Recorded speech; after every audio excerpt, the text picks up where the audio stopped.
Bismillahirrahmanirrahim. Assalamualaikum warahmatullahi wabarakatuh. Alhamdulillahirabbil alamin.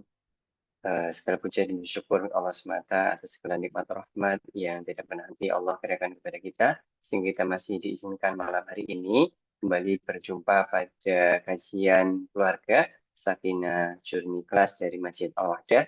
Tidak lupa salawat dan salam dan selalu kita aturkan ke junjungan Muhammad SAW yang kita nantikan syafaatnya dan akhir insyaallah. Yang pertama yang kami hormati tentunya Ustaz Ridwan Hamidi selaku pemateri pada malam hari ini, dan juga yang kami hormati Bapak Ibu seluruh peserta kajian pada malam hari ini. Alhamdulillah ini ada yang jauh-jauh pesertanya. Ada Pak Rianto dari Bandung, ada Mbak Sukma juga dari Madiun, dan juga beberapa peserta yang lain. Dan insya Allah malam hari ini kembali kita melanjutkan pembahasan tentang tema keluarga dalam Sakinah Journey Class yang diselenggarakan oleh Masjid Al-Wahdah Karanganyar. Insya Allah temanya akan terus bersambung, menarik sebagai upaya kita untuk terus berbagi ilmu tentang keluarga agar bisa keluarga kita melalui bahtera ataupun melalui ujian-ujian dengan insya Allah dengan baik insya Allah. Sebelum kita memulai acara pada malam hari ini, akan kami izinkan untuk menyampaikan susunan acara. Yang pertama yaitu pembukaan, dilanjutkan dengan laporan dari Masjid Al-Wahdah, dilanjutkan dengan inti kajian dan juga tanya jawab, dan diakhiri dengan penutup. Untuk meningkat waktu pada malam hari ini, kita mulai kajian malam hari ini dengan bacaan basmalah bersama. Bismillahirrahmanirrahim.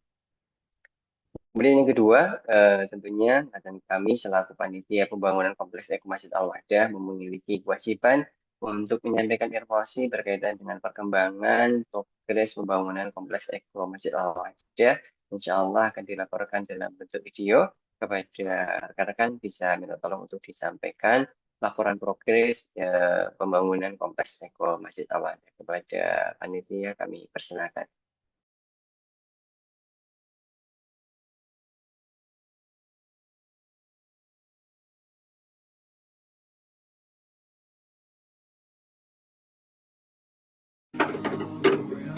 Ustaz, udah tanggal berapa ini nggak bikin laporan? Astagfirullah. Untung diingetin. Yuk kita jalan-jalan lihat kondisi perkembangan dari masjid kita yuk. Nah, alhamdulillah kemarin yang tangganya belum jadi, ini saat ini sudah bisa jadi, sudah bisa nyaman untuk kita masuk ke dalam masjid insyaallah.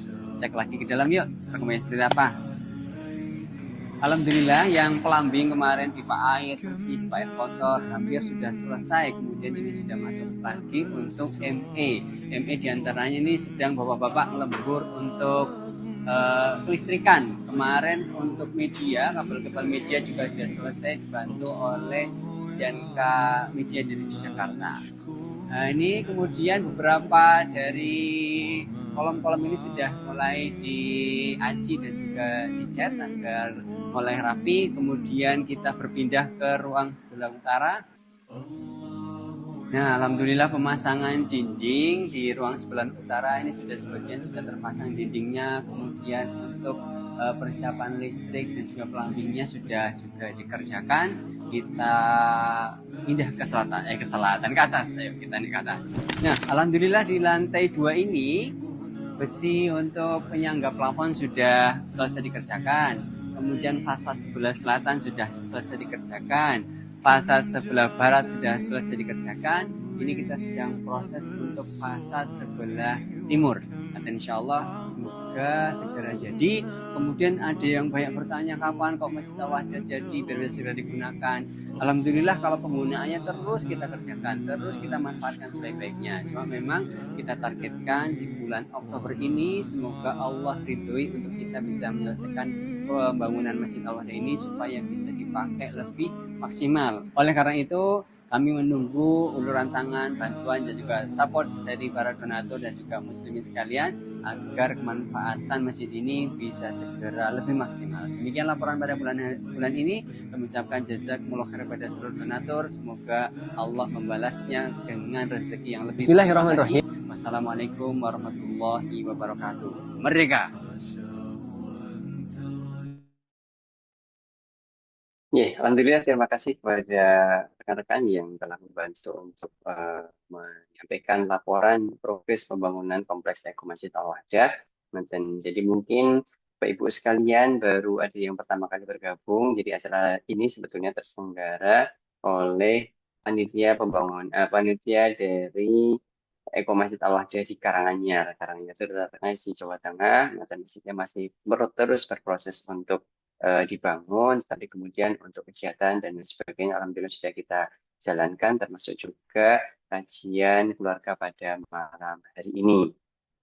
Nah, kemudian juga kami kembali menyampaikan ucapkan jazakumullah khair atas segala dukungan, doa, dan juga seluruh support dari Bapak Ibu, para donatur, dan juga muslimin sekalian, sehingga alhamdulillah masjid ini masih terus berjalan dalam proses pembangunannya.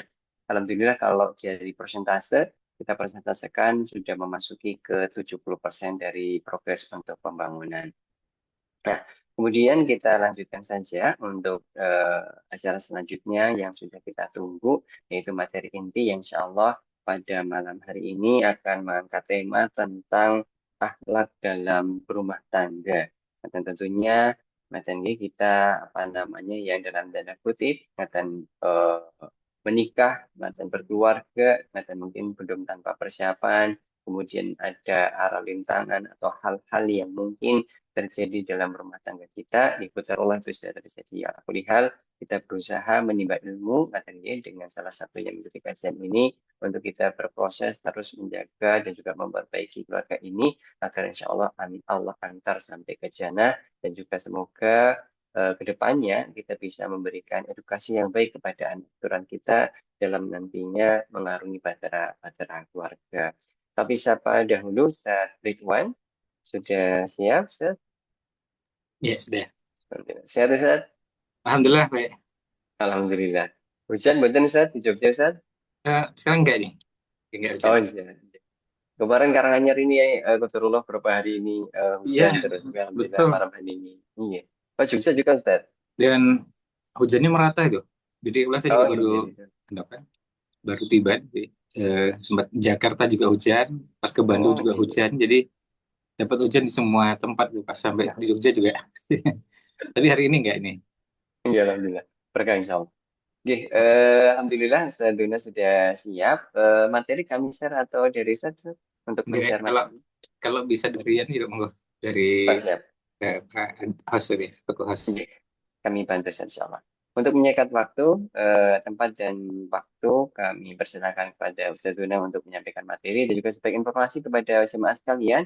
Nanti apabila ada pertanyaan, yang pertama bisa dengan cara ditulis di ruang chat ataupun nanti bisa langsung bertanya kepada beliau. Dan boleh dalam tanda kutip yang utama adalah berkaitan dengan materi pada malam hari ini dan juga nanti misalnya masih ada waktu dan sesi konsultasi misalkan hal-hal yang di luar tema insya Allah juga diizinkan. Kepada beliau, waktu dan tempat kami persilakan. Baik. Assalamualaikum warahmatullahi wabarakatuh. Alhamdulillahilladzi hadan Islam wa akhtarana khairul anam Muhammadin alaihi salatu wassalam amma ba'd. Bapak Ibu sekalian yang kami hormati, Alhamdulillah pada kesempatan kali ini kita bisa sama-sama hadir di ruang virtual seperti ini, di ruang Zoom. Dan uh, slide-nya bisa dimaksimalkan itu. Ini Pak, bagian sisi sebelah kirinya bisa dihilangkan deh. Atau biar saya yang set ya kalau kesulitan. Oh, baik, baik. Oke. Ya.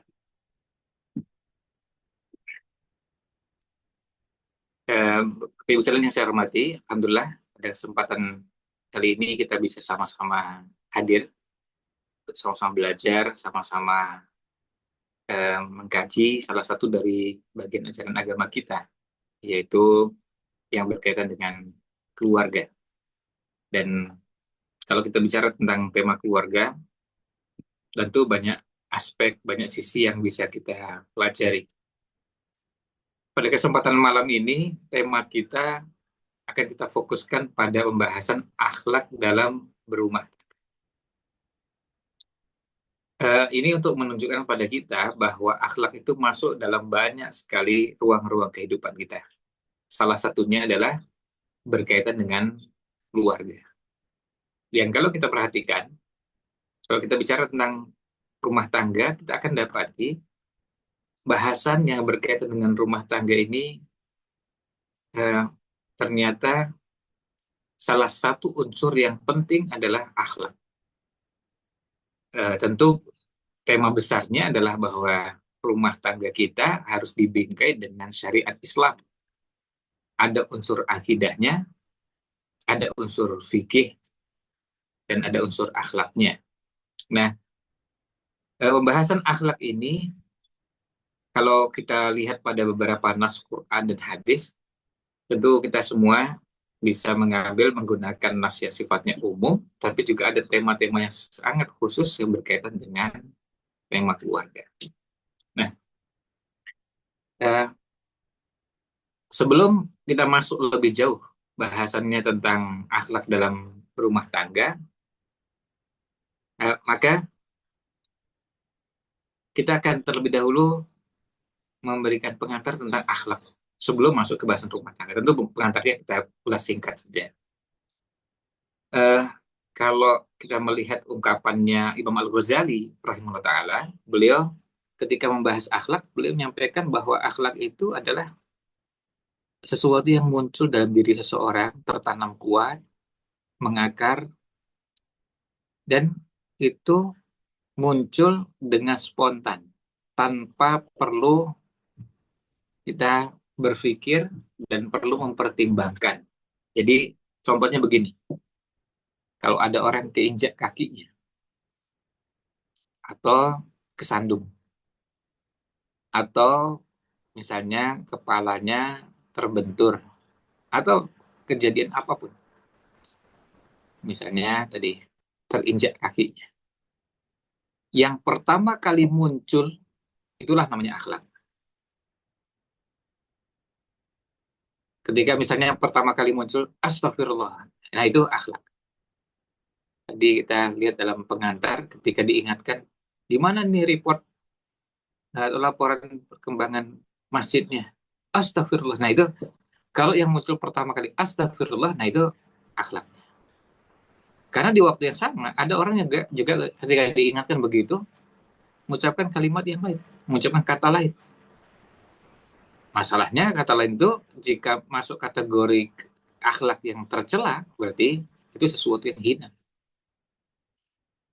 Kalau itu sesuatu yang baik, terpuji, alhamdulillah. Itu yang kita harapkan bersama. Karena memang yang kita inginkan, yang keluar dari lisan kita ini, yang baik-baik. Saya pernah menyaksikan, ada waktu itu naik angkot. Ya, angkot itu angkutan kota di Bandung. Ketika naik angkot, terus lalu ada ibu yang sedang duduk, ibu-ibu yang duduk, dan duduknya posisinya dekat pintu. Sudah, ya tentu sudah berumur, dan bahkan sudah agak sepuh, gitu ya. Ya mungkin 60-an lah gitu. Nah, kemudian ada anak SMP masuk ke angkot itu, lalu jalan, karena angkot di Bandung itu kan pintunya di samping. Jadi naik, kemudian duduk ke pojok. Di tengah perjalanan, ternyata anak ini turun duluan, timbang ibu tadi. Nah, sehingga saya berkesempatan untuk menyaksikan ada kejadian yang waktu itu ketika angkotnya itu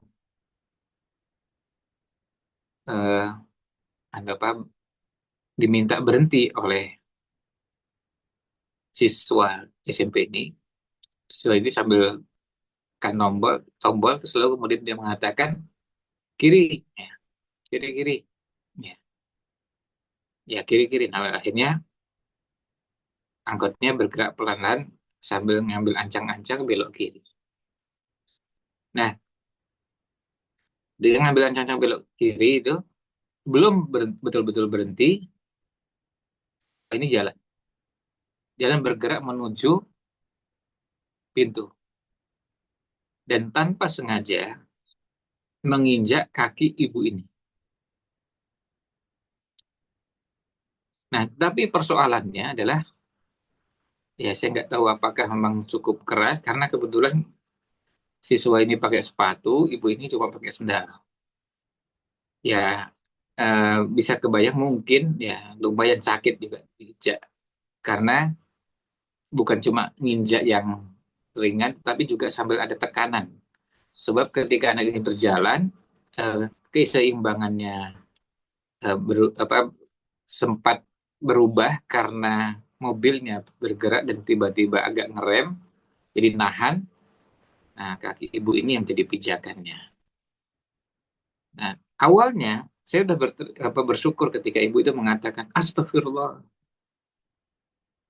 Nah, tapi kemudian kalimat berikutnya marah-marah, lalu kemudian ucapkan kata-kata yang kasar. Nyebut nama hewan, lalu kemudian menganggap anak ini ya dengan kata awalannya GO, ya, terus akhirnya huruf K, yang kenapa nyebut, ya selain nyebut hewan, kemudian ada kata tersebut dan ada beberapa kata yang diucapkan. Nah, itulah yang namanya akhlak. Jadi ketika pertama kali terinjak, apa responnya? Dengan khas bahasa Sundanya, astagfirullahnya, tentu ini bukan khas Sunda ya, tapi ini khas umat Islam. Tetapi yang berikutnya dengan kata-kata yang sebenarnya menyedihkan begitu. Karena ada cacian, ada makian dengan menyebut nama binatang.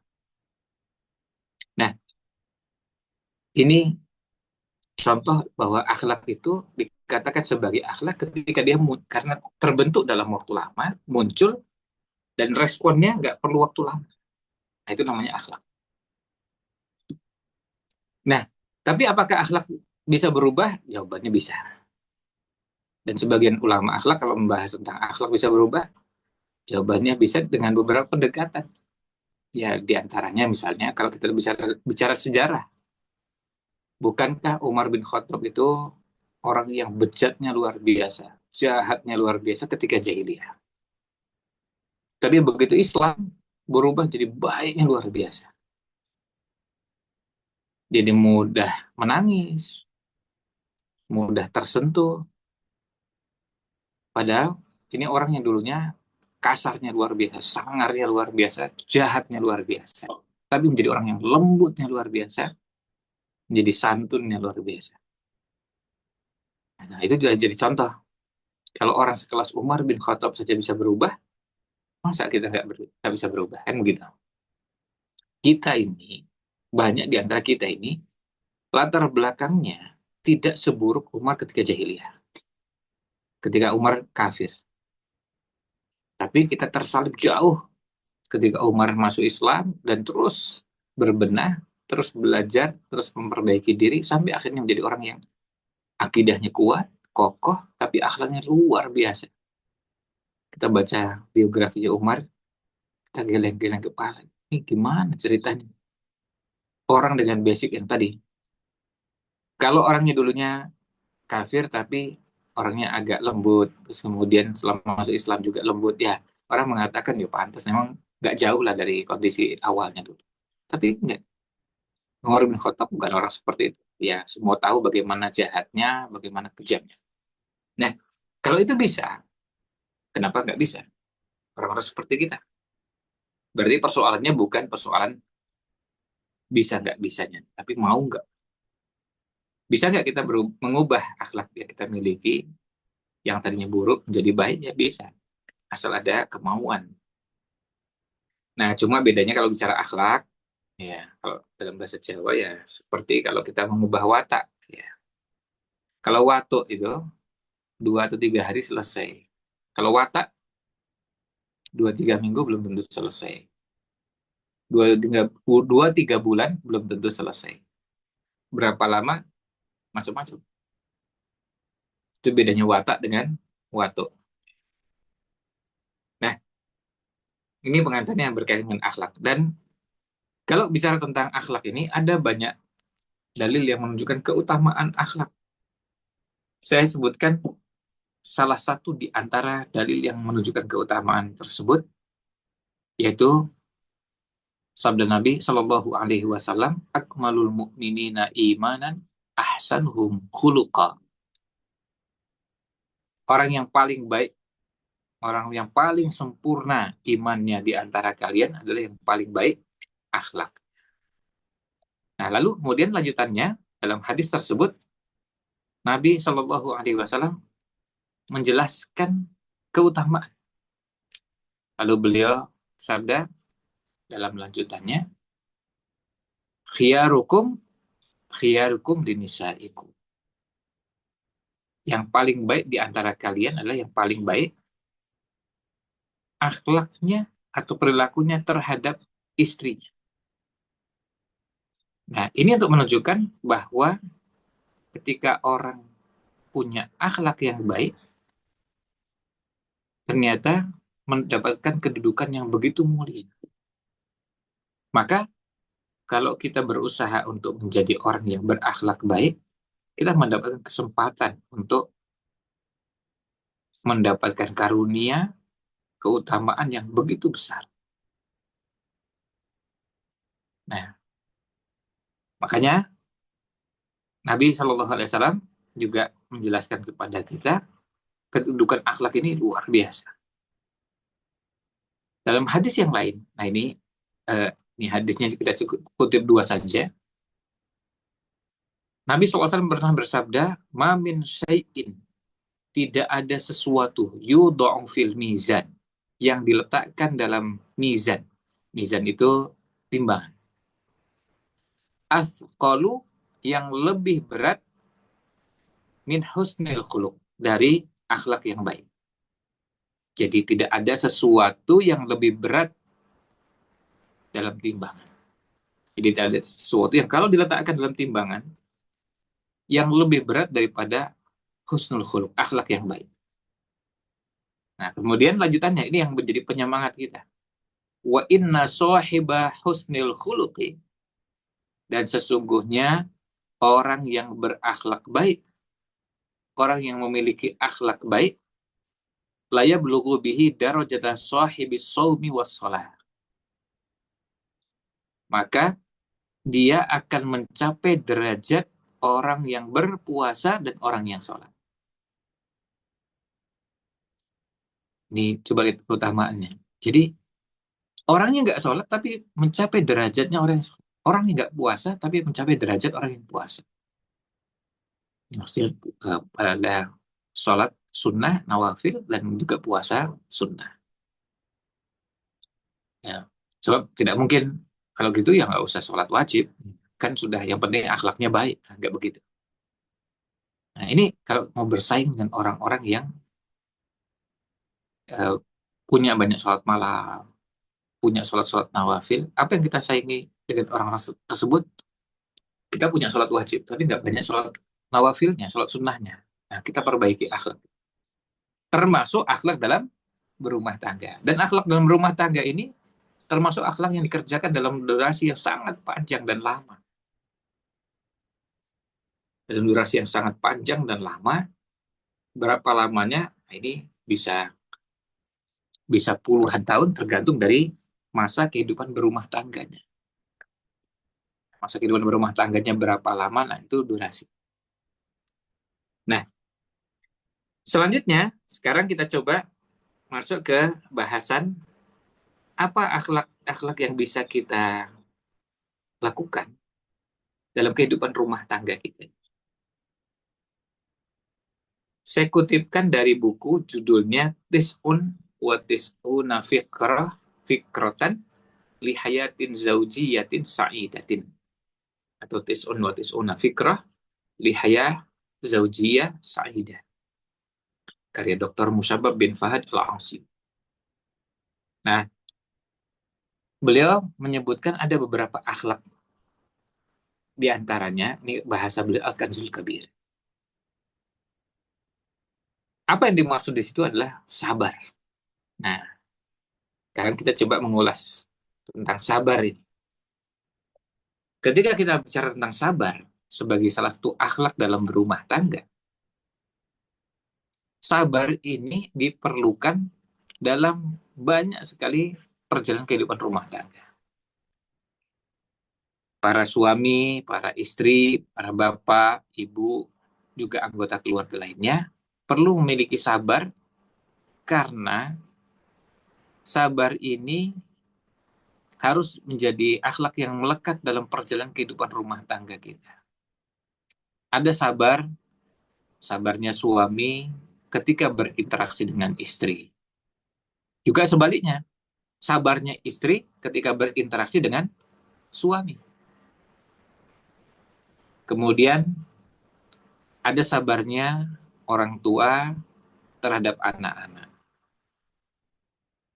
Dari mulai anak itu lahir, ibu-ibu pasti pernah merasakan dan pengalaman yang panjang ketika punya anak, apalagi anaknya lebih dari satu. Ketika anaknya lahir, usia 1 pekan, 2 pekan, sebulan, 2 bulan, 3 bulan, dan begitu seterusnya.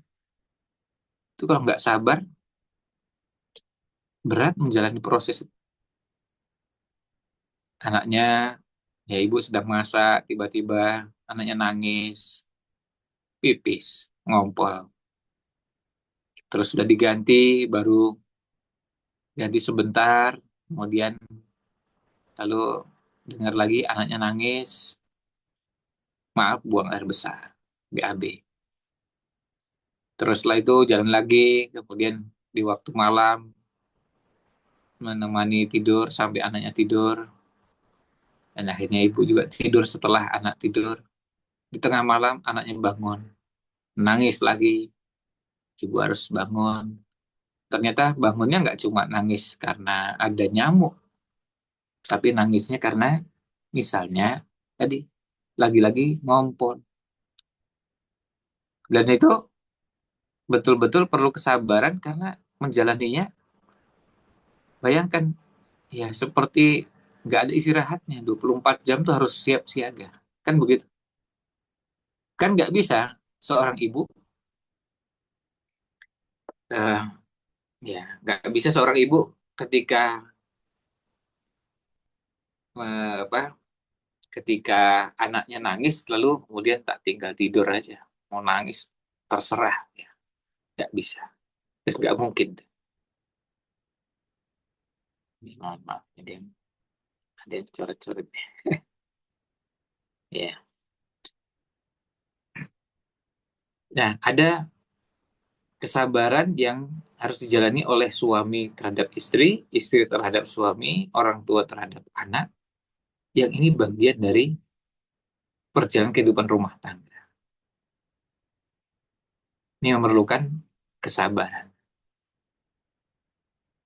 Dan apakah cuma sampai di sini? Oh enggak, masih ada terusnya.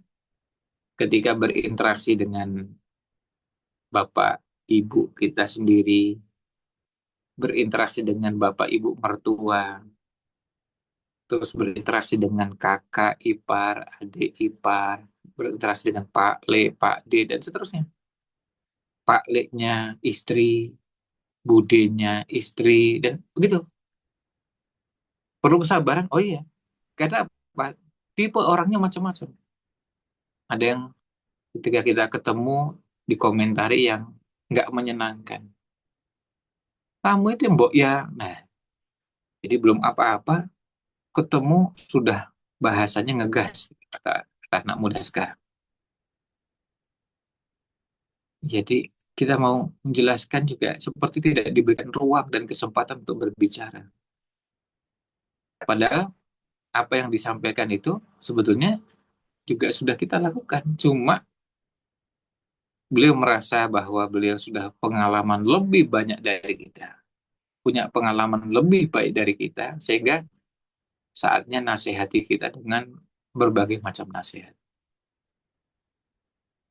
Dan bukan cuma itu, setelah itu kita datang lagi kesempatan yang lain, komentarnya juga sama juga.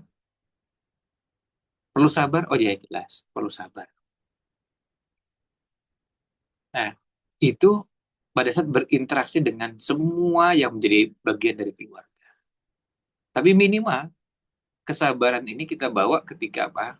Ketika kita bersama, ya kita menjalani aktivitas ini bersama pasangan, suami dengan istri, orang tua dengan anak. Minimal di keluarga inti. Kita perlu sabar.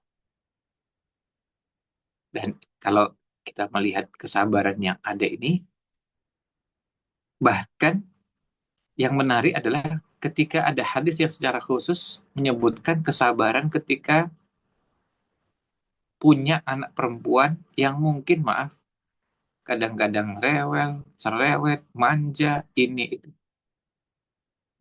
Nabi SAW bersabda, manibtuliya bisyai'in. Siapa yang diuji minal banat. Ya. Manibtuliya bisyai'in minal banat. Siapa yang diberikan ujian atau diuji dengan anak perempuan. Bisa juga anak-anak perempuan. Bisa lebih dari satu, lebih dari dua. Fasobaro, kemudian dia sabar. Nah ini poinnya. Fasobaro alaihinna, lalu bersabar menghadapi anak-anak perempuan tersebut. Tadi, rewel, cerewet, manja, susah diatur, ini dan itu, macam-macam. Nah, fasobaro alaihinna, tapi dia sabar menjalani itu semua. Kunna lahu hijabam minan nar. Maka mereka, anak-anak perempuan tersebut akan menjadi penghalang orang tua dari api neraka.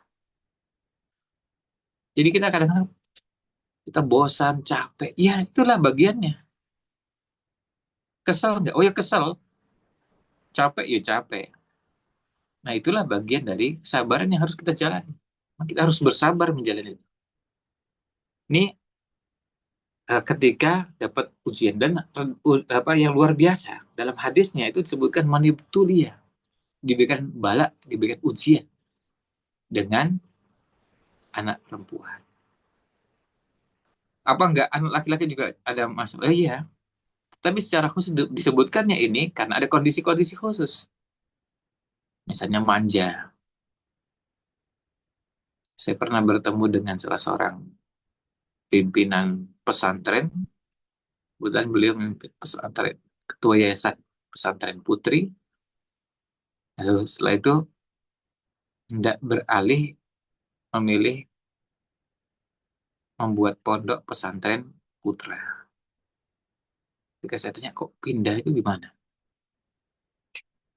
Beliau bilang, saya nggak tahan nangani anak-anak perempuan santri-santri putri yang rewel, yang manja, yang mbok-mboken, semacam-macam. Karena memang ya karakter anak perempuan dalam hal-hal tertentu perlu perhatian khusus, manja, termasuk juga kadang-kadang susah diatur, kalau ngambek ya begini dan begitu, itu perlu kesabaran. Tentu bagi bapak dan ibu yang punya anak, apalagi anaknya banyak, pasti punya pengalaman berinteraksi dengan hal-hal seperti ini. Tapi bukan dimaknai bahwa ini sebagai masalah besar yang lalu sampai kita menyikapi secara berlebihan. Tetapi juga tidak boleh kita meremehkan. Modal penting menghadapi itu semua apa? Sabar. Dan kalau suami istri ketika menjalani aktivitas rumah tangga, bersabarnya itu termasuk ketika letih, capek, ketika berinteraksi dengan pasangan dan menemukan hal-hal yang tidak cocok. Menemukan ketidakcocokan. Akhirnya apa ya? Bawaannya kesel, marah, jengkel, macam-macam. Atau, nah ini bentuk kesabaran yang lain. Bentuk kesabaran yang harus dilakukan oleh yang berumah tangga juga ketika berhadapan dengan situasi yang tidak bisa dihindari. Misalnya sakit. Nah, ini perlu sabar. Baik yang sakit yang bersangkutan atau pasangannya. Akhirnya apa? Merawat, merawat yang sakit. Kan capek ya. Merawat yang sakit, ngambilkan air minum, ngambilkan ini, ngambilkan itu, bolak-balik. Dan pekerjaan yang kalau tidak dibarengi kesabaran, bawaannya kesel. Tapi hilang pahalanya. Tapi kalau dibarengi kesabaran, ini betul-betul harta karun yang luar biasa. Dapat peluang pahala yang begitu besar. Maka bagi yang bisa bersabar, ayo bersabar. Karena ini adalah kesempatan kita mendapatkan pahala yang begitu besar. Besarnya luar biasa. Dan pahala sabar itu nggak bisa dihitung dengan satu kali sabar, 1, 2, 3. Pahalanya besarnya luar biasa. Nah, kemudian ketika selain sakit, apalagi kondisi yang kadang sulit dihindari, sulit itu artinya bukan berarti tidak bisa dihindari sama sekali, tetapi tidak mudah situasinya. Contohnya juga ketika sedang perlu uang. Terus gimana? Atau ada ujian-ujian lain. Nah, ini semua perlu kesabaran. Lalu mendidik anak, perlu sabar nggak? Jelas perlu sabar. Karena perjalanannya panjang. Perjalanannya panjang. Dan salah satu yang bisa kita lihat pada kehidupan rumah tangga, ada sebagian orang yang kita lihat secara lahiriah dalam kehidupan dunia nampak terlihat sukses. Tapi begitu masuk ke dalam kehidupan rumah tangganya, tidak sukses. Itu untuk menunjukkan bahwa ini tidak mudah. Dan tidak secara otomatis bahwa orang yang sukses dalam misalnya karirnya, lalu rumah tangganya juga sukses. Berapa banyak yang karirnya sukses, rumah tangganya berantakan. Dan itu kita bisa lihat contoh-contohnya. Tentu tidak perlu kita menunjuk orang, menunjuk contoh-contoh, tapi kita bisa dapati seperti itu. Orang sukses memimpin perusahaan besar, sukses memimpin ini dan itu, tapi rumah tangga nggak sukses. Belum tentu ada jaminan bahwa sukses di sana, sukses juga di rumah tangga. Yang salah satu komponennya adalah perlunya sabar. Sabar dalam mendidik anak-anak. Apalagi ketika anak itu susah dididik. Kalau sekedar membuat pencitraan yang baik di hadapan orang, banyak yang bisa. Lalu menceritakan kebaikan-kebaikan anaknya, banyak yang bisa. Tapi yang kita maksudkan bukan itu. Betul-betul mendidik anak dengan baik. Ini bukan pekerjaan mudah. Bahkan, mohon maaf, kalau kita masuk ke dunia pendidikan, apakah semua guru, apakah semua ustadz, ustadzah, apakah semua dosen yang beraktivitas mengajar dan mendidik juga berhasil mengajar dan mendidik keluarganya? Belum tentu. Ini dua hal yang berbeda dan tidak selalu hubungannya bahwa berhasil di sini juga berhasil di sana. Nah, ini untuk menunjukkan bahwa ada modal penting yang harus dimiliki, yaitu kesabaran. Dan kalau dalam kehidupan rumah tangga, yang namanya sabar seperti ini menjadi modal sangat penting dalam menjalani aktivitas kehidupan rumah tangga. Nah, ini akhlak yang pertama. Dan kalau mau diteruskan lagi, banyak bagian-bagian yang dalam kehidupan rumah tangga memerlukan kesabaran. Ketika menemukan hal yang menjengkelkan, sebagai orang tua melihat anaknya, ini gimana cara? Dan semua kita perlu belajar. Jangan cepat-cepat merasa bahwa kita sudah beres, sudah selesai mendidik anak-anak kita, terus kemudian lalu kita sudah tidak perlu lagi uh, akhlak sabar. Berikutnya, sekarang kita masuk yang berikutnya. Akhlak berikutnya. Akhlak, kalau tadi yang pertama sabar, nah akhlak berikutnya adalah akhlak untuk mau bersikap yang bahasa Arabnya namanya tasamuh. Kalau Syekh Musabbab bin Fahd al-Asimi membahasakannya royatul iz. Kenapa kok dikatakan sebagai panji kemuliaan? Karena sikap toleran dan memaafkan itu merupakan perbuatan yang sangat mulia. Rasulullah SAW bersabda, "Wa ma zadallahu 'abdan bi'afwin illa izza." Nah, ini. Tidaklah Allah menambah bagi seorang hamba melalui sikap memaafkan, melainkan Allah tambahkan kemuliaan. Jadi, kalau setiap orang itu, ya, ketika orang itu memaafkan, dia menjadi mulia. Memaafkan lagi, bertambah mulia. Memaafkan lagi, semakin mulia. Memaafkan lagi, semakin mulia. Begitu seterusnya. Jadi, ketika kita coba untuk memaafkan, kita sedang mengupayakan untuk mendapatkan kemuliaan. Maka memaafkan itu, bersikap toleran dan memaafkan itu adalah panji kemuliaan, royatul iz. Dan ini adalah akhlak yang dimiliki oleh orang-orang yang matang dan dewasa.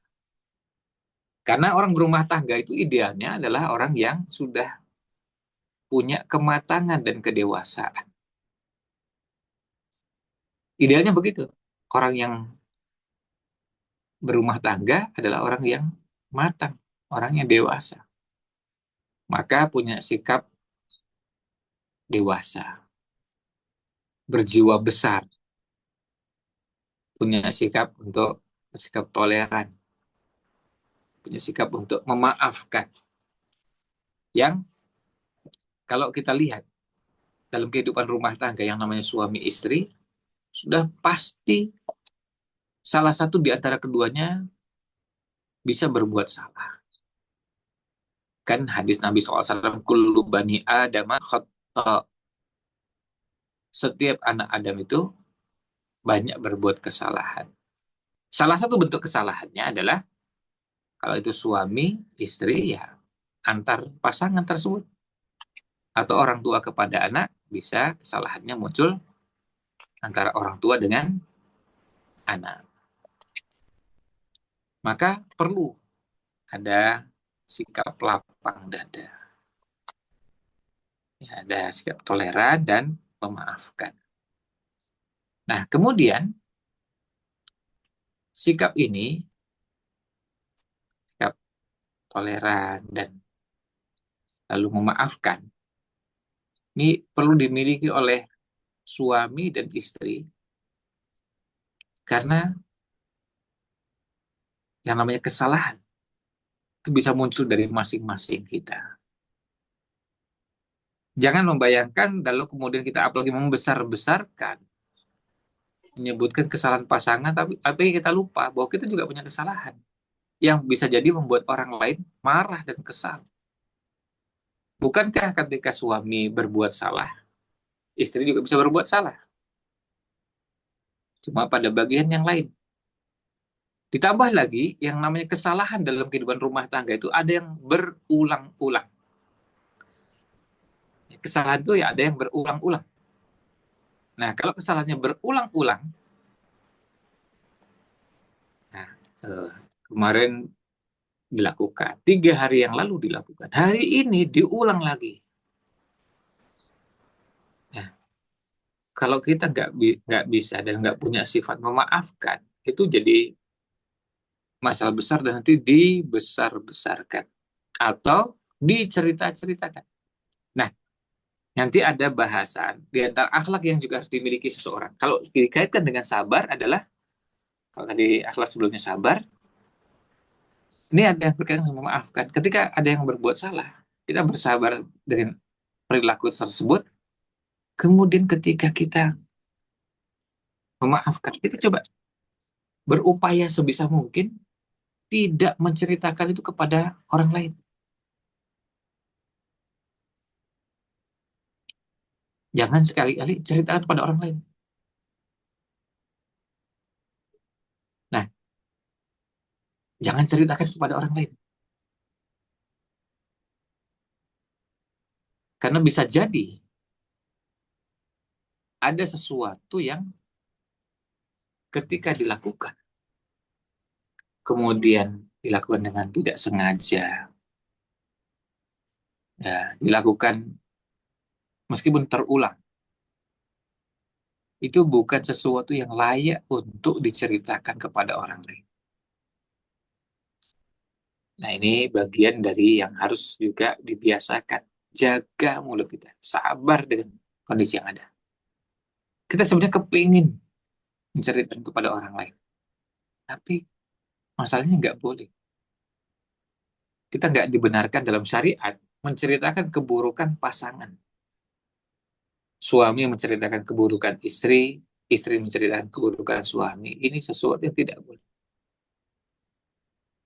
Apa nggak boleh dalam semua keadaan kecuali ketika sedang bertengkar, kemudian perlu menceritakan kejadiannya pada pihak yang menjadi penengah, misalnya ada konsultan keluarga, ada konselor keluarga, lalu terpaksa menceritakan, ya diceritakan.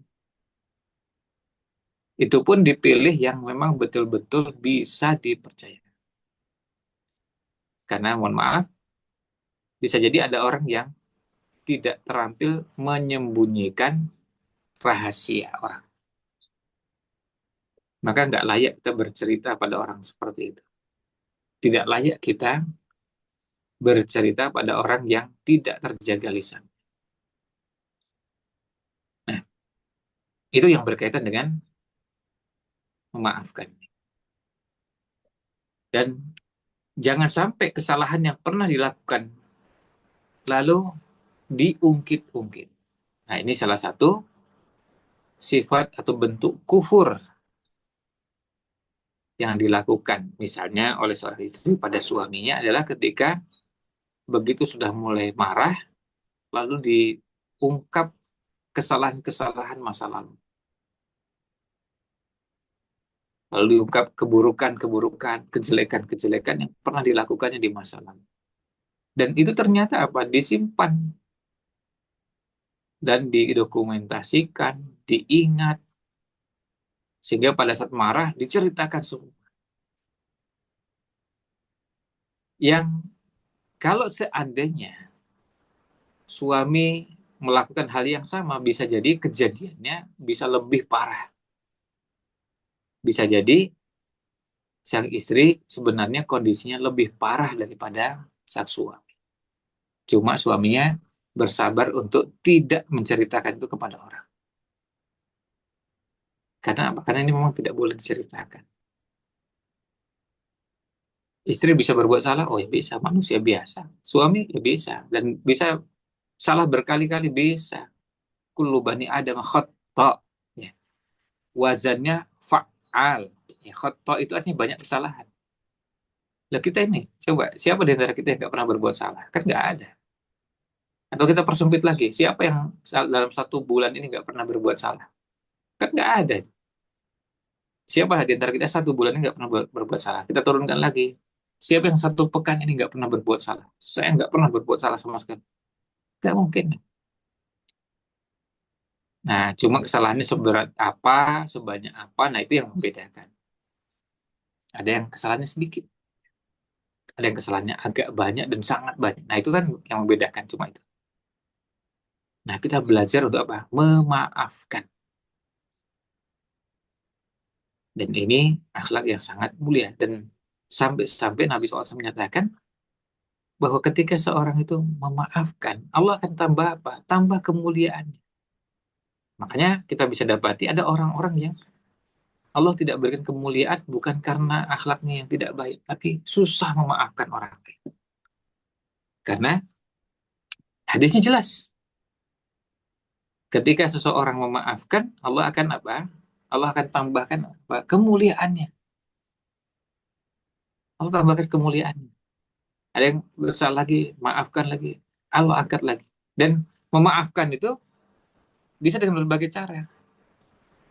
Ada yang memaafkan itu dengan cara, sudah saya maafkan. Nggak usah pusing-pusing lah, nggak usah diungkit-ungkit, nggak usah dicerita-ceritakan, nggak usah diulas, nggak usah dibahas, nggak usah. Ya, sampai-sampai ada yang marahnya begini. Ini salahnya tuh sudah keterlaluan, salahnya tuh sudah terlalu ke selatan sehingga susah diutarakan. Jadi salahnya sudah terlalu ke selatan sampai susah diutarakan. Nah, karena saking banyaknya, ya sudah. Tapi ada yang sudah daripada ini juga jadi beban pikiran, kemudian juga ada keutamaan memaafkan, dah maafkan, selesai, udah lupa, dilupakan. Dan sifatnya orang beriman itu kan, kalau kita bicara kesalahan diri kita boleh ingat-ingat supaya tidak terulang. Tapi kalau kesalahannya orang lain, sebaliknya, kita segera lupakan yang diingat kebaikan-kebaikannya.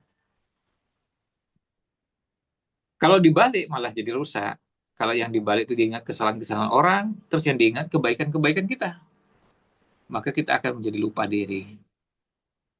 Kita merasa orang baik, orang orang hebat, orang ini dan itu, karena apa? Karena kita merasa bahwa kita punya kebaikan-kebaikan yang begitu banyak. Sementara orang lain kebaikannya cuma sedikit. Nah, ini yang perlu kita upayakan. Ini akhlak berikutnya. Jadi akhlak yang kedua, tadi sabar. Terus toleran dan memaafkan. Ya, maklum lah. Nah, kita namanya memaklumi. Ya, maklum lah. Karena anak kita juga begini. Ya, kita memaklumi, memaafkan. Tapi bukan berarti tidak mengingatkan, bukan. Kita ingatkan juga. Cuma tidak perlu kita ungkit-ungkit. Tidak perlu lagi kita sebut-sebutkan kembali. Dan kita semua ketahui bagaimana dosanya orang yang mengungkit-ungkit kesalahan orang lain. Jadi sampai mengingat daftar kesalahan. Apalagi kalau sampai menulis. Na'udzubillah. Kalau dalam bahasan tazkiyatun nufus, dalam bahasan penyucian jiwa, justru yang perlu kita catat itu adalah kesalahan kita, dosa kita, keburukan kita. Nah, coba kita, kalau mau ditulis, kita ini kalau bicara ikhlas ya masih sering susah ikhlas. Kadang ikhlas, kadang nggak ikhlas, dan nggak tahu seberapa banyak itu ya. Itu pun nggak tahu diterima atau enggak. Cuma soalnya ikhlas ini kan modal penting. Kadang-kadang godaannya luar biasa. Tadi ikhlas. Kemudian sabar, kita kalau bicara sabar sampai level berapa sih kita ini? Sabar, kualitas sabar kita seperti apa? Kemudian kalau bicara tentang memaafkan, bisa nggak memaafkan? Ada yang berat sekali. Terbentuk dari karakter yang buruk sehingga susah memaafkan orang. Dan itu mengakar kuat dalam waktu yang lama. Saya pernah mendapati ada seorang yang mengatakan begini. Ketika saya tanya, kenal Fulan? Itu jawabannya, oh iya, dulu kenal, sekarang nggak kenal. Kok bisa gitu? Kan biasanya kebalik ya, dulu nggak kenal, sekarang kenal. Nah itu biasanya begitu. Berarti kan baru kenalan. Tapi kalau dulu kenal, sekarang tidak kenal. Itu gimana ceritanya? Dulu kenal, sekarang tidak kenal. Oh ternyata pernah terjadi pertengkaran dan belum bisa memaafkan. Ya, akhirnya apa? Menghapus dan berusaha untuk melupakan, berusaha untuk tidak mengenal. Nah, di kita salah satu PR akhlak ini tantangannya adalah ketika sebagian kita berinteraksi dengan media sosial. Lalu perilakunya, gayanya seperti di media sosial. Itu bahayanya. Apa itu? Dengan cara ketika melakukan perbuatan atau ada ungkapan ujaran yang tidak menyenangkan, lalu nggak mau berteman. Kalau di media sosial kan begitu. Satu aja nggak setuju, bisa lalu nggak mau berteman. Dulu friend, sekarang unfriend, nggak mau berteman. Dulu ya, eh, follow, sekarang unfollow. Dulu subscribe, sekarang unsubscribe. Jadi dulu berteman, sekarang nggak berteman. Itu kalau di media sosial sangat gampang sekali. Dan hanya dengan satu saja pernyataan lalu nggak mau berteman itu udah biasa di media sosial.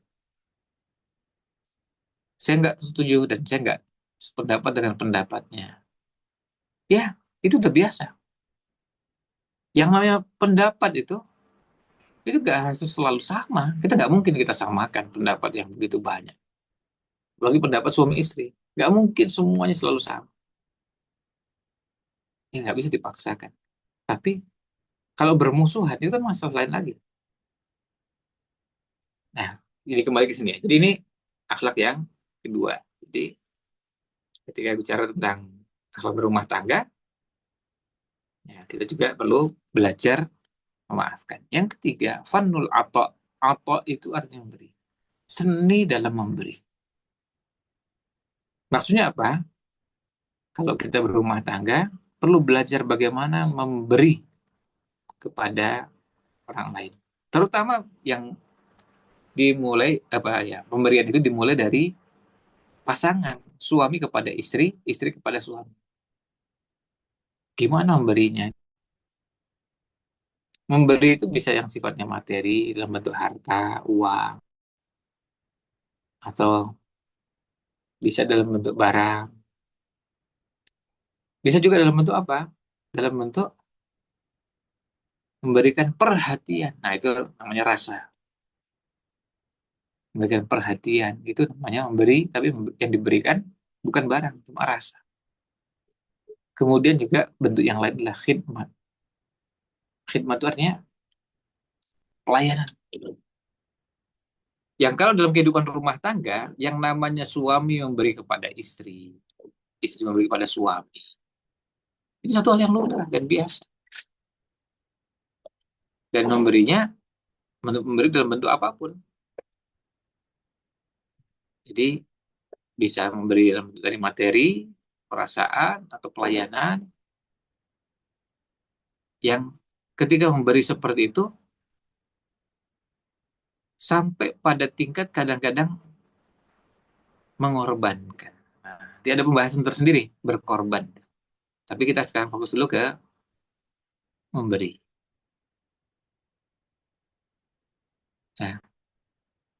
Nah, karena gini, memberi itu kadang-kadang sampai pada mengorbankan, kita mengorbankan kenyamanan kita, lalu kita berikan kepada pasangan, kepada anak-anak, dan kita dapati ada orang-orang memberi itu sampai harus berkorban. Jadi ada supaya bisa memberi pada anak-anaknya apa seorang yang dilakukan seorang bapak bekerja keras sampai akhirnya dapat mencari nafkah yang halal dan dapat rezeki yang alhamdulillah cukup lalu diberikan kepada anaknya supaya anaknya bisa gembira, supaya anaknya bisa sekolah, supaya anaknya bisa beli alat tulis, supaya anaknya bisa beli ini dan itu untuk keperluan pendidikannya. Nah, ini memberi sampai tadi berkorban.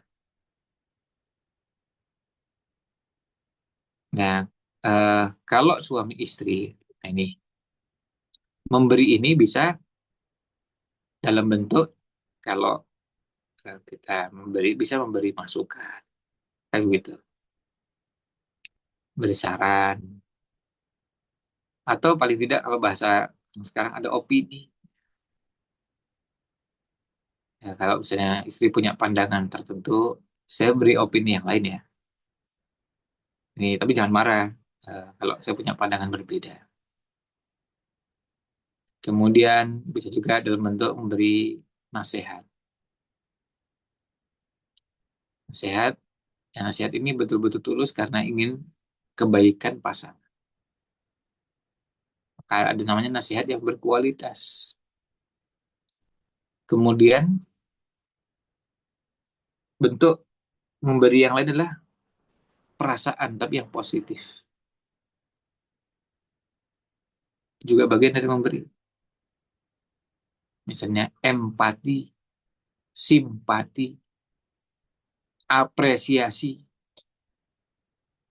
Sampai ada ucapan, wah terima kasih, matur nuwun, sukron, atau gabungan Jawa dan Arab, matur sukron. Nah ini sebagai bentuk ungkapan perasaan yang disampaikan kepada pasangan. Termasuk juga memberi itu adalah sentuhan hangat. Sentuhan hangat dari suami kepada istri atau sebaliknya. Itu bagian dari memberi. Karena apa? Tadi kita sampaikan di awal, memberi itu nggak selalu materi, bisa yang sifatnya perasaan. Akhirnya apa? Pasangan jadi senang. Disapa, diberi senyuman. Masa nggak senang? Ya pasti senang lah. Termasuk juga ujaran-ujaran atau ungkapan-ungkapan, ucapan-ucapan yang baik. Ini juga bagian dari yang kita bisa berikan. Yang paling sederhana dimulai dari ya menyapa dulu, gimana kabarnya, ya, iya kabari, ya, bagaimana kabarnya. Terus setelah itu sapaan berikutnya, ya, gimana perasaan hari ini, seneng nggak? Terus lalu ngobrol lagi. Nah itu pertanyaan-pertanyaan yang isinya ungkapan yang baik, termasuk nanti setelah selesai, wah terima kasih ya, jazakallahu khairan, jazakillahu khairan, barakallahu fiik. Itu bagian dari ucapan yang baik. Ya, terima kasih nih, alhamdulillah sekali. Ini ketemu jenengan ini, alhamdulillah. Nah, termasuk juga ucapan yang baik ini bisa bentuknya pujian. Kita bisa memberikan pujian yang baik. Tentu pujian yang memang layak dan pantas, tidak berlebih-lebihan. Karena ada pujian dia yang berlebih-lebihan ya kita luruskan. Karena memang idealnya nggak pas kalau orang memberikan pujian cara yang berlebihan itu mengada-ada. Kalau itu memang ada pada orang tersebut, ya, sampaikan. Ya, ada yang ketika melihat wajah pasangannya atau wajah istrinya, terus lalu lihat ada rembulan. Mana yang lebih indah, rembulan atau wajah istri?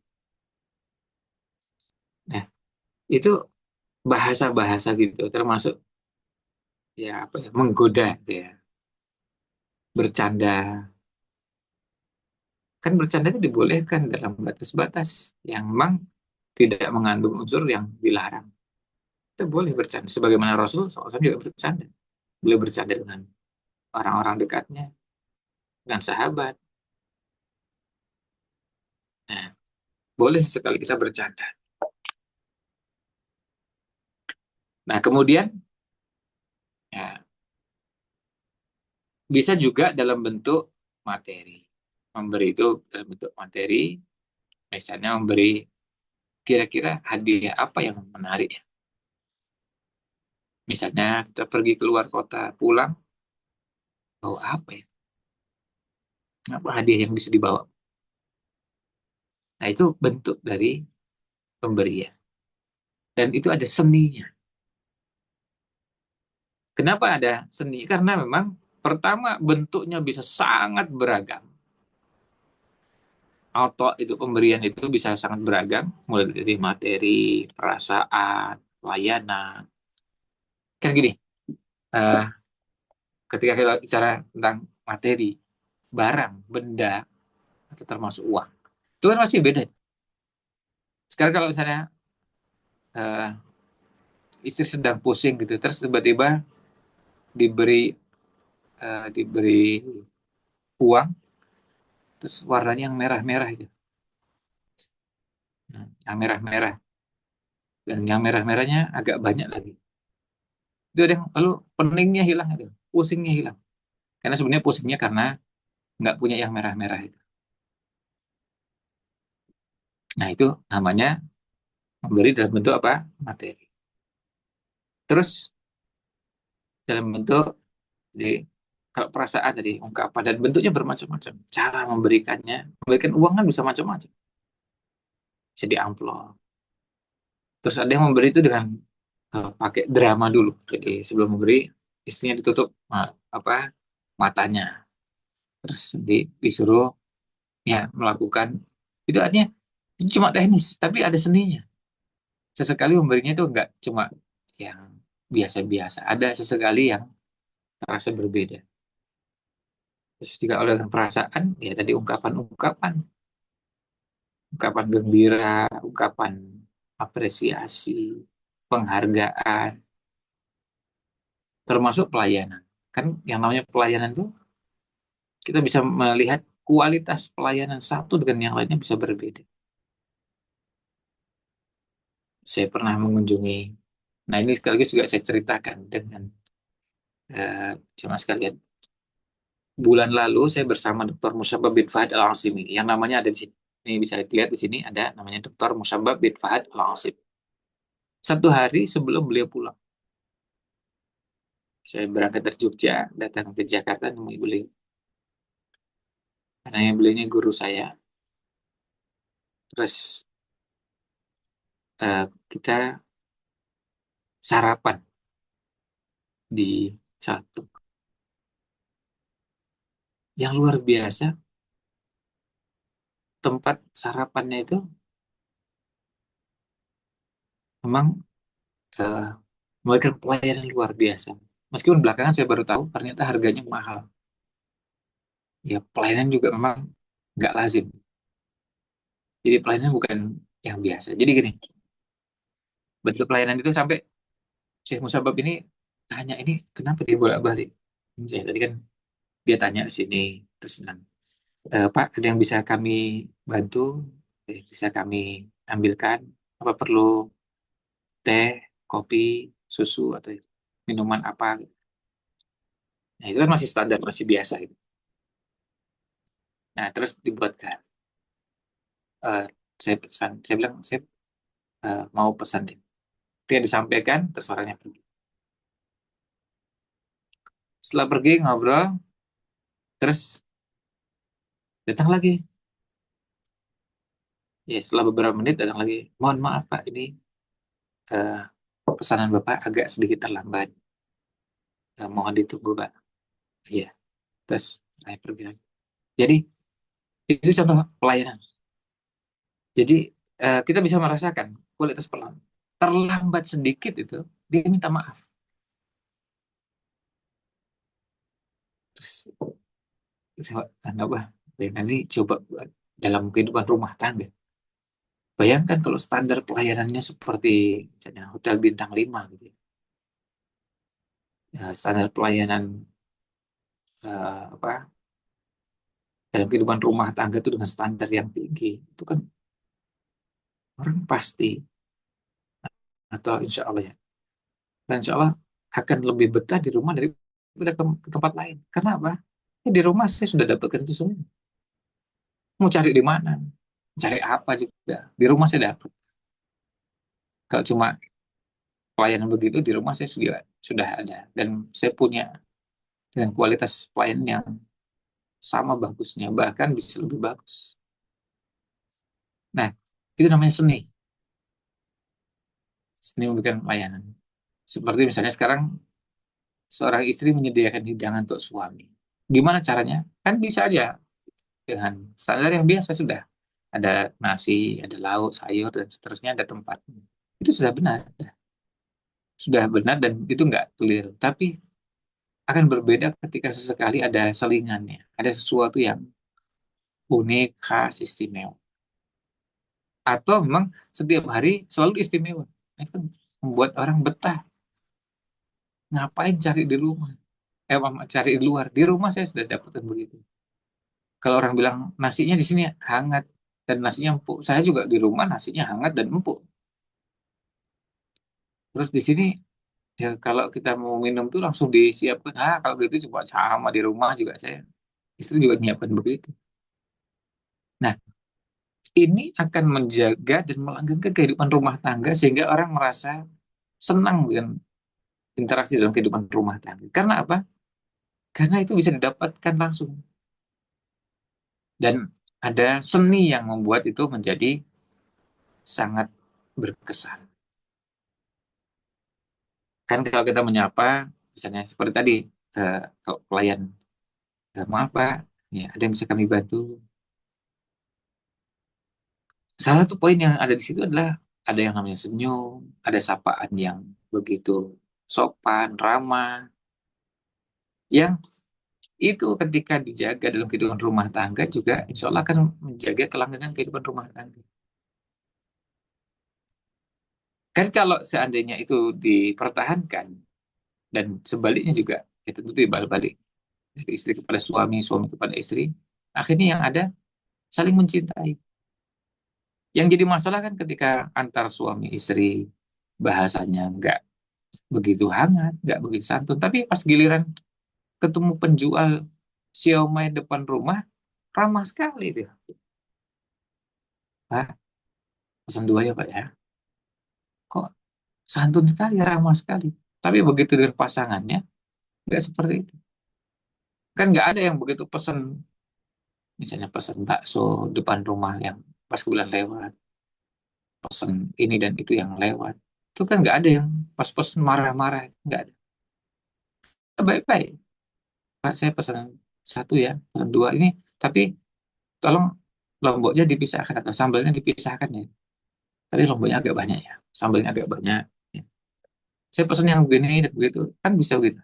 Kalau kita pesan, misalnya pesan bakso, kan kita bisa pesan, Pak, tapi nanti baksonya yang ini tambah ya. Jadi saya pesan begini. Terus saya minta kalau bisa ada, nah, itu pesannya dengan bahasa yang santun. Nggak ada yang marah-marah, Pak, bakso. Ya, lalu marah-marah dan dengan suara dan tekanan yang luar biasa, membentak-bentak. Tuh, bahasanya juga bingung. Salah saya apa kok tiba-tiba dimarahin? Mau makan bakso ya, makan aja ayo. Monggo kalau mau beli silahkan, tapi nggak usah sampai marah-marah. Kan begitu tukang baksonya. Dan alhamdulillah secara umum biasanya kalau orang beli bakso itu ngomongnya baik-baik. Nah, masa dengan penjual bakso, penjual siomay, penjual cilok, penjual ini dan itu dengan bahasa yang santun dan ramah, pas giliran berinteraksi dengan pasangannya tidak seperti itu. Berarti kan ada persoalan. Nah, ini namanya seni dalam memberi. Nah, ini akhlak yang juga perlu di dirawat dan dijaga dalam kehidupan rumah tangga. Nah, sementara itu yang bisa kami sampaikan, saya cukup dulu untuk bahasan kita di kesempatan malam ini terkait dengan akhlak dalam kehidupan rumah tangga. Bagi kita sebenarnya poinnya tidak harus banyak nih, tetapi bagaimana bahasan itu disajikan dengan selain disertai dengan rujukan, tapi juga eh, contoh-contoh yang membantu memudahkan pembahasan kita. Sebelum ditutup, di pembahasan yang terakhir ini, dalam bahasan tentang fadlul apa ya, seni memberi, ketika kita memberi, jangan sekali-kali kita menjadi orang yang disebutkan dalam hadis namanya al-mannan. Al-mannan itu artinya orang yang memberi, lalu menyebut-nyebut pemberiannya, mengungkit-ngungkit pemberiannya. Misalnya, seorang istri pernah memberikan sesuatu pada suaminya, atau sebaliknya. Selalu ingat, loh, itu kan saya yang beri. Betul. Tapi ketika sudah selesai akadnya diberikan, ya sudah. Karena dalam yang namanya pemberian itu, ketika seseorang sudah menerima pemberian dari seseorang, misalnya saya menerima pemberian dari Mas Eri. Ketika saya sudah menerima pemberian, itu menjadi hak saya sepenuhnya untuk mentasorufkan, untuk menggunakan, untuk memanfaatkan pemberian tersebut. Sekarang misalnya gini, saya diberi misalnya apa? Diberi roti misalnya, atau diberi kue. Begitu saya diberi kue, itu hak saya. Mau saya makan sendiri semuanya, saya makan berdua bersama istri, atau saya makan bertiga bersama anak, atau berempat, berlima, bertujuh, dan berberapa pun, atau saya nggak makan sama sekali juga bebas, itu hak saya. Kan sudah saya terima. Ketika saya terima, saya punya hak sepenuhnya barang ini mau dikemanakan. Misalnya saya terima, tapi saya berikan kepada anak. Dia yang makan anak. Saya sendiri nggak makan. Boleh nggak? Ya boleh. Karena apa? Saya sudah menerima dengan akad yang sah dan kepemilikan sepenuhnya menjadi hak saya. Dan ketika pemanfaatannya masih dalam bingkai yang dibenarkan dalam syariat, maka pemberi tidak punya hak untuk mengungkit-ungkit. Apalagi menyebutkan ketika misalnya gini, sekarang saya pakai songkok seperti ini atau pakai baju ini. Lalu ada yang pernah memberi lalu mengungkit-ungkit dan mengatakan itu baju yang dipakai Ustadz itu saya yang beri. Itu waktu dulu, waktu memberinya itu kira-kira di bulan Agustus, ya tahunnya tahun sekian. Dan waktu itu kebetulan pas jadi ceritakan lalu ketemu orang lain lagi cerita lagi itu baju yang dipakai Ustadz itu saya yang beri. Ketemu yang lain lagi cerita lagi itu baju yang dipakai itu. Jadi pemberiannya satu, cerita kemana-mananya, orang yang diceritakan mungkin bisa sampai 10-20. Itu namanya al-manan. Dan itu dilarang. Dan kita lihat hadisnya, Rasulullah SAW bersabda, salah satu tiga golongan la yukallimuhumullahu yaumal qiyamah. Ada tiga golongan orang yang pada hari kiamat yang tidak akan diajak bicara oleh Allah Subhanahu wa Ta'ala. Nah, kita sebutkan satu saja yang menjadi pembahasan kita, yaitu al-mannanul ladzi la yu'ti syai'an illa mannahu. Yaitu al-mannan. Yaitu orang yang mengungkit-ungkit pemberian. Itu namanya al-mannan. Yang mengungkit-ungkit pemberian. Jadi, kalau dia memberi sesuatu, dia pasti akan mengungkit-ungkitnya. Itu Mas Eri tadi yang jadi moderator. Pecinya itu saya yang beri. Lalu cerita lagi, pas di forum yang lain lagi, itu peci yang dipakai itu saya yang beri. Cerita lagi, kemana-mana cerita, sampai orang-orang tahu bahwa pecinya yang dipakai itu pemberian saya. Itu saya yang beri, diceritakan kemana-mana. Nah, ini termasuk yang dilarang. Ini termasuk yang dilarang. Tidak dibenarkan. Dan ini bukan perangai, bukan perilaku yang baik. Ini menandakan orangnya bakhil, orangnya pelit, dan tidak selayaknya seorang muslim yang memberikan pemberian lalu di hadapan pasangannya kemudian menyebut-nyebut kembali pemberiannya, mengungkit-ungkit. Kalau sudah diberikan sudah, kan sudah, kita berharap pahala dari Allah SWT, sudah. Terus ya sudah selesai pemberiannya, sudah. Terus mau apa? Akhirnya pemberian ini sudah selesai. Pemberian yang ada ini sudah selesai. Jadi kalau sudah diberikan, itu haknya yang menerima. Dan tidak dibenarkan mengungkit-ungkit. Nah, termasuk yang potensi mengungkit-ungkit pemberian adalah suami istri. Itu potensi yang paling besar di antara sekian banyak potensi manan tadi adalah suami istri. Ketika suami cerita, ini pemberian saya. Atau sebaliknya istri mengatakan, itu pemberian saya. Itu motor yang ada itu itu saya yang belikan, itu uang saya. Lalu diungkit-ungkit, disebut-sebut. Nah, sebaliknya, kita belajar gimana caranya kalau memberi, kita tidak mengungkit-ungkit pemberian tersebut.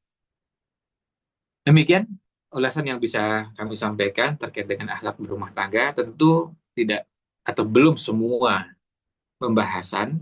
Jadi mohon maaf ini bukan kupas tuntas, nah tidak tuntas. Tapi paling tidak mudah-mudahan tiga akhlak ini bisa menjadi bahan bagi kita untuk memperbaiki kehidupan rumah tangga kita ini agar tertata lebih baik, dan mudah-mudahan kita termasuk orang-orang yang bisa berakhlak yang mulia ketika berumah tangga. Wallahu a'lam. Wassalamualaikum ala Nabi Muhammad wa ala alihi wa sahbihi ajma'in. Kembalikan ke moderator. Oke.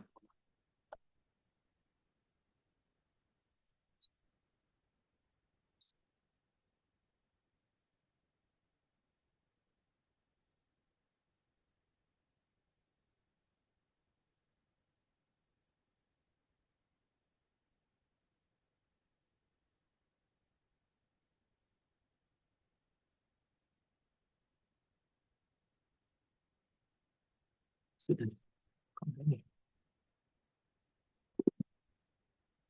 Nah, Mas Eri,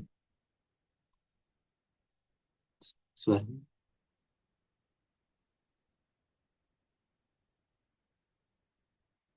suaranya nggak kedengaran. Mas Eri.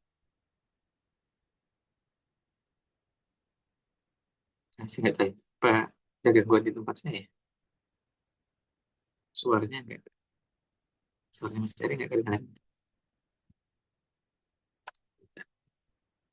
Saya nggak tahu. Coba yang lain mungkin bisa merespon gitu. Kalau di tempat saya nggak kedengaran suaranya Mas Eri.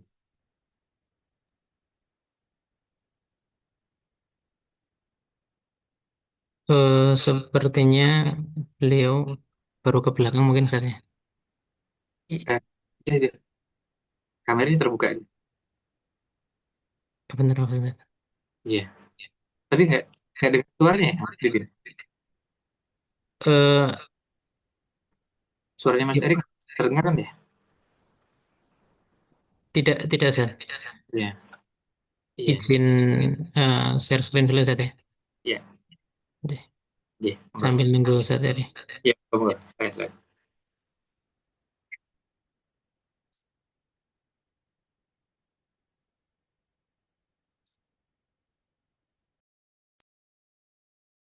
Bismillahirrahmanirrahim. Biasanya kita tiap bulan itu hanya laporan untuk bangunan masjid. Nah, sebetulnya itu Masjid Al-Wahdah itu punya banyak kegiatan. Salah satunya ini saat ini kita berada di PAUD Al-Wahdah yang cikal bakalnya nanti insya Allah akan bertempat di Kompleks Eko Masjid Al-Wahdah. Selain itu juga tiap bulannya kita insya Allah mendistribusikan banyak keberkahan, banyak dampak kemanfaatan dari para donatur. Di antaranya ada untuk berkah dai, ada bantuan untuk bensin guru ngaji, ada untuk berkah yatim, berkah duafa, ada santunan untuk pondok yatim, termasuk juga ada sunat ceria. Jadi sekitar ada 20 kegiatan untuk bulan Juli ini, bulan Juli kemarin tuh ada sekitar 674 orang penerima manfaat. Nah, seperti apa laporannya? Ada di sini. Selain kegiatan tadi juga ada kelas bimbingan Islam intensif, kemudian ada juga kelas Jirosa untuk orang-orang belajar Al-Quran untuk orang dewasa, dan yang alhamdulillah sudah tersebar di seluruh kecamatan di Kabupaten Karanganyar. Insya Allah bertahap akan kita juga laporkan kepada para donatur dan juga muslimin sekalian. Terus berkontribusi kebaikan bersama kami, semoga menjadi amal jariah kita bersama. Assalamualaikum warahmatullahi wabarakatuh.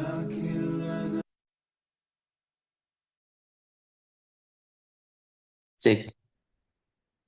Suara saya terdengar, Ustaz? Ya, sudah terdengar sekarang. Iya, apa ini ternyata ada trouble di headset.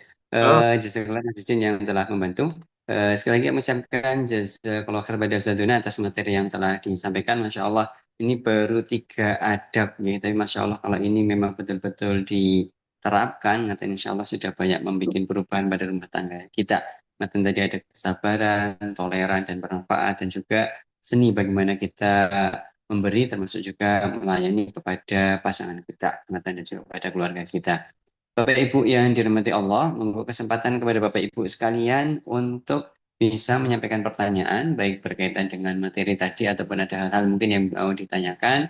Bisa yang pertama lewat raise hand, nanti bisa disampaikan secara langsung untuk pertanyaannya, ataupun bisa ditulis via ruang chat. Tapi sebelumnya sambil menunggu juga pertanyaan dari Bapak Ibu sekalian, kami informasikan kembali dari panitia menitipkan informasi bagi Bapak Ibu sekalian yang berkontribusi untuk mendukung proses penyelesaian dari Masjid Al-Wadah Karanganyar. Ini kami saat ini ada kesempatan bagi Bapak Ibu sekalian untuk memperoleh pahala jariah yang luar biasa. Karena insya Allah nantinya apabila masjid itu sudah bisa terpakai maksimal, maka seluruh pahala yang ibadah yang dilakukan di situ akan menjadi jariah bagi Bapak Ibu sekalian. Dan khususnya apalagi kalau bisa diatasnamakan untuk orang tua, yaitu untuk lelang keramik masjid lantai 2 dengan total kebutuhan ada 160 juta, dan alhamdulillah sudah terkumpul donasi 45 juta sekian. Monggo Bapak Ibu sekalian yang ingin berkontribusi menitipkan amal jariahnya kepada panitia, insya Allah nanti bisa konfirmasi kepada panitia atau langsung transfer ke rekening dari masjid. Dan ini biasanya menjadi apa namanya rebutan ya relang keramik ini. Dan terus jangan sampai untuk ketinggalan kesempatan yang luar biasa ini. Mungkin demikian informasi dari kami. Monggo sekali lagi kepada Bapak Ibu sekalian yang ingin bertanya bisa langsung raise hand, menyampaikan pertanyaan kepada Ustaz Duna, Ustaz Ridwan, ataupun via ruang chat. Ini belum ada yang raise hand. Ustaz, mohon izin Ustaz kami menyampaikan terlebih dahulu pertanyaan. Nanti Masya Allah, nanti kalau memang tadi disimak bersama, nanti kemudian kita kerjakan bersama, atau apalagi kalau ini sebetulnya lebih baik memang suami istri hadir bersama mengikuti kajian sehingga apa namanya satu frekuensi katanya untuk kemudian bisa menjalankan apa ilmu-ilmu yang telah kita dapat. Nah, pertanyaan yang pertama gini, Ustaz. Terkadang itu ya di satu sisi seperti ini, permasalahan misalkan yang si istri rajin ikut kajian sementara suaminya belum, kemudian satu sisi itu istri kemudian ingin melakukan perubahan nanti tapi kemudian responnya itu mungkin belum sesuai yang diharapkan Ustaz dari mungkin pasangannya ataupun sebaliknya. Nah, itu biasanya kan memang menjadi ujian tersendiri bagi kita. Nah, jadi kemudian untuk meneruskan jadi berat, kemudian juga kok responnya seperti ini dan seperti ini. Bagaimana Ustaz untuk kemudian kita apa nih? Memang ya perubahan itu kita lakukan memang ikhlas karena Allah Ta'ala, kemudian juga bisa istiqomah nanti meskipun respon dari pasangan belum sesuai yang kita harapkan Ustaz. Syukur, Ya, Ustaz. terima kasih atas pertanyaannya. Jadi ada beberapa hal. Ya, yang pertama, ketika kita berakhlak, akhlak kita itu kita kerjakan karena Allah SWT, bukan karena manusia, termasuk juga bukan karena pasangan. Jadi kalau kita berbuat baik sama pasangan, suami berbuat baik pada istri, itu jangan berpikir bahwa nanti berharap istri juga harusnya berbuat baik yang sama dong.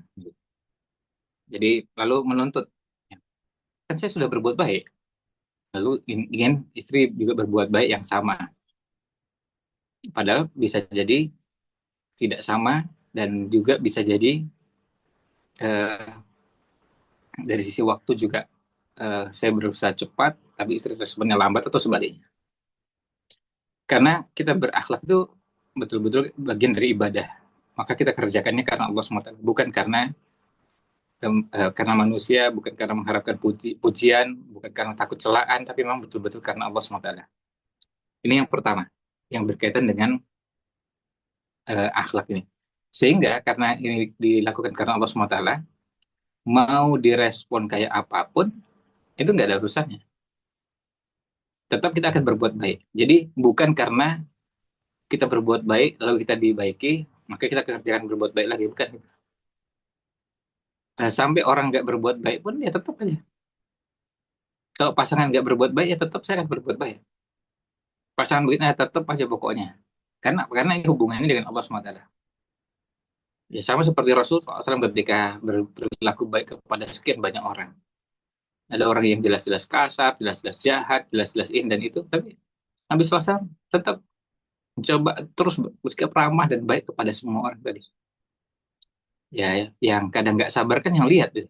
Umar bin Khattab begitu lihat itu kan nggak sabar. Ini orang udah keterlaluan, masa dia begini kan. Nah, jadi itu poin pertamanya. Karena ini ibadah, karena Allah SWT, maka kita kerjakannya bukan karena manusia, bukan karena mengharapkan pujian, bukan karena takut celaan, bukan karena mengharapkan balasan. Jadi, betul-betul karena Allah SWT. Nah, yang kedua, ketika kita berakhlak dengan akhlak tertentu, ya berakhlak dengan akhlak yang baik. Nah, kita jangan berpikir bahwa ketika kita berakhlak itu lalu selalu situasinya kondusif. Ingat, ketika Nabi SAW mendidik para sahabat, beliau berada dalam lingkungan jahiliyah yang sama sekali nggak kondusif. Betul-betul nggak kondusif. Ya kita tahu, jahiliyah masuk kondusif. Periode Mekah, jahiliyah. Periode Madinah, di Madinah, apakah juga lingkungannya kondusif? Ada orang Yahudi yang berkali-kali berkhianat.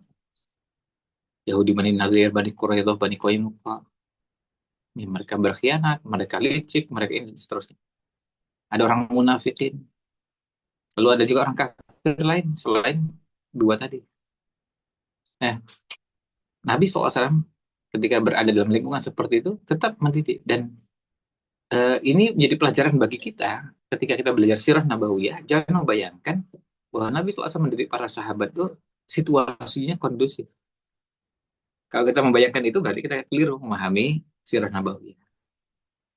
Kan lingkungannya nggak kondusif. Lalu kita lihat itu secara umum. Secara khusus, bukankah beberapa sahabiat juga pasangannya belum masuk Islam?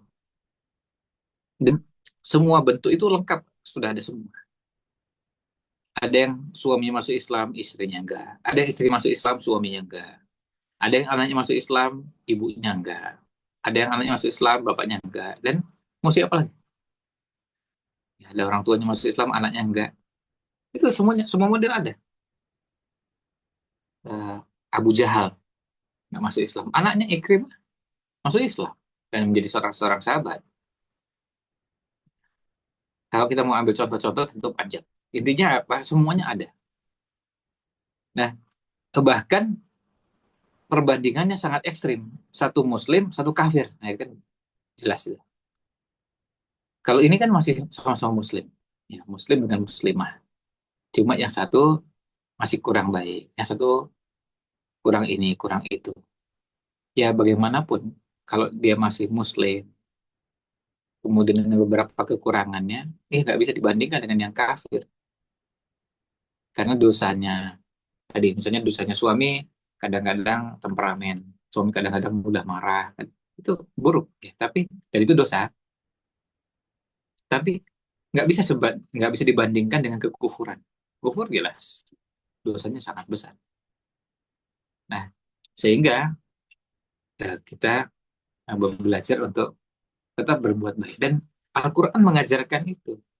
Wa in jahadaka ala an tusyrika bima laysa laka bihi ilm fala tuti'huma. Jika kedua orang tuamu memerintahkanmu, maksamu untuk menyekutukan Allah, jangan taati keduanya. Wa sahibhuma fid dunya ma'rufa. Dan bergaulah dengan keduanya dengan cara yang ma'ruf, dengan cara yang baik. Jadi kita bisa lihat ini ngajak kesyirikan. Bayangkan, dua orang tua, bapak, ibu ngajak kesyirikan, ngajak kufur, ngajak murtad. Jangan ditaati. Tapi lanjutan ayatnya, tetap bergaul dengan baik. Tetap bergaul kepada orang tua kita dengan baik. Tadi jelasnya jahat, ngajak kesyirikan, ngajak murtad. Tapi ternyata lanjutan ayatnya, tetap kita diperintahkan untuk berbuat baik kepada orang tua kita. Nabi Ibrahim alaihissalam, bapaknya seperti itu. Beliau tetap santun, tetap ramah sama bapaknya. Bayangkan tokoh kesyirikan. Tokoh kesyirikan. Tapi perintahnya nggak diperintahkan untuk kita kasari lagi. Nah, kalau itu jadi contoh-contoh bagi kita semua, ya tentu jadi pelajaran untuk kita juga melakukan hal yang sama. Tetap baik. Dan kadang-kadang tidak berjalan berdampingan, tidak berjalan bersama-sama, ya itu bagian dari proses. Dan kalau kita lihat beberapa contoh yang tadi kita sebutkan, ada yang lebih parah. Artinya, bayangkan seorang nabi, seorang rasul, istrinya kafir. Aslinya istrinya malah justru bukan jadi pendukung dakwah, malah jadi musuh. Ini bayangkan, kelasnya rasul. Kita ini bukan nabi, bukan rasul. Kalau pasangan kita ada yang masih belum baik, ya masih lumayan. Nggak separah tadi. Nggak separah nabi yang istrinya malah justru pendukung kekufuran bersama orang-orang kafir. Atau anaknya bersama orang-orang kafir. Alhamdulillah kita nggak sampai sejauh itu. Maka tetap ini harus disyukuri supaya nanti kita nggak mudah merasa berkecil hati. Nah, ini gimana ini? Nah, orangnya begini, orangnya begitu. Kita belajar bersabar menjalani proses tersebut. Nah, itu paling tidak mudah-mudahan bisa menjadi penyemangat bagi kita bahwa kalau proses ini tidak seperti yang diharapkan, ya kita tetap sabar dan kita tetap dapat pahala atas perjuangan kita sambil terus ngajak, terus mendoakan. Tapi ya namanya orang diajak belum tentu mau. Ya, namanya orang mengajak belum tentu mendapatkan respon yang menggembirakan. Ya itulah suasana yang kita hadapi. Gitu, Allah.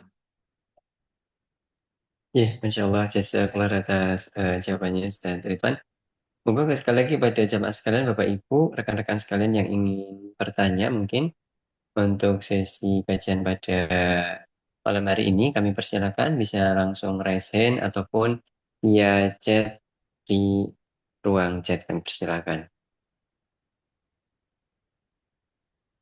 Mohon izin, berarti ini untuk karena materi belum selesai dan insya Allah ini sangat Masya Allah mengenal sekali. Untuk pertemuan selanjutnya kita lanjutkan materi ini, Ustaz. Ya, bisa. Insya Karena akhlaknya banyak ya kalau mau diteruskan. Iya betul, Masya Allah. Ji. Dan ini syukur ngaten nggih, dari yang tiga yang diberikan ini, ngaten nggih kita upayakan untuk kita laksanakan. Ngaten nggih, tidak kemudian kita hanya mengambil ilmu dari Ustaz Ridwan kemudian hanya apa dalam catatan, tapi bagaimana kita berupaya untuk mengimplementasikannya agar ada perubahan ngaten, baik dari diri kita maupun keluarga kita. Baik Ustadz, mungkin karena materi sudah jelas, tadi contoh-contoh juga sudah jelas disampaikan oleh Ustadz Ridwan. Nah, dan ini sampai saat ini mungkin belum ada pertanyaan dari jamaah sekalian. Mungkin kita cukupkan kajian malam hari ini. Dan sekali lagi kami ucapkan jazakumullah khair atas materi yang telah disampaikan dan juga kemudian atas waktu yang telah diberikan untuk kami. Dan insya Allah kita bertemu kembali pada kajian pada bulan mendatang, insya Allah Ustadz. Juga kepada, juga kepada jamaah sekalian, Bapak Ibu sekalian, kami ucapkan jazakumullah khair atas partisipasinya mengikuti kajian sampai dengan selesai. Dan insya Allah rekaman dan juga materi akan kami sampaikan di grup Sakinah Juri Kelas. Terus tetap pantau di grupnya, jangan sampai ketinggalan informasinya.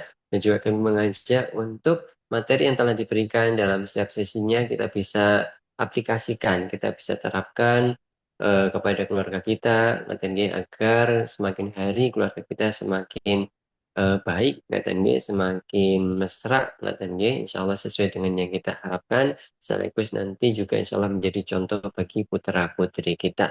Dan demikian mungkin kajian pada malam hari ini kita akhiri dengan hamdalah dan doa kafaratul majelis. Alhamdulillahirabbil alamin. Subhanakallahumma wa bihamdika asyhadu an la ilaha illa anta astaghfiruka wa atubu ilaik. Kami yang membawakan acara dan juga seluruh panitia atas beberapa hal kekurangan pada kajian malam hari ini mohon diikhlaskan. Insya Allah akan kami perbaiki pada pertemuan mendatang. Kita akhiri. Wassalamualaikum warahmatullahi wabarakatuh. Waalaikumsalam warahmatullahi wabarakatuh. Jazakallah khair. Saat ini lantai masjid ini masih kotor. Kami berharap sekali semoga lantai masjid ini bisa segera terkeramik dengan kebutuhan dana total 160 juta untuk memberikan keramik 383 meter persegi dan per meternya hanya Rp418.000.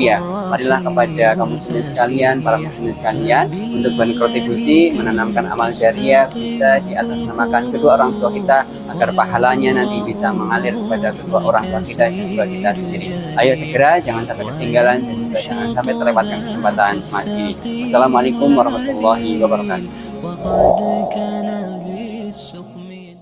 فبالله كم تستطب القروح ويبرأ جروح الكسير الجريح وينشط ذاك السقيم العليم وقد كان بالسقم دهرا طريق تقال العثار العظام به ويغدو الهوى ككبش ذبيح بذكر الإله تطيب الحياة تسر أسارير وجه صبيح تسر أسارير وجه صبيح.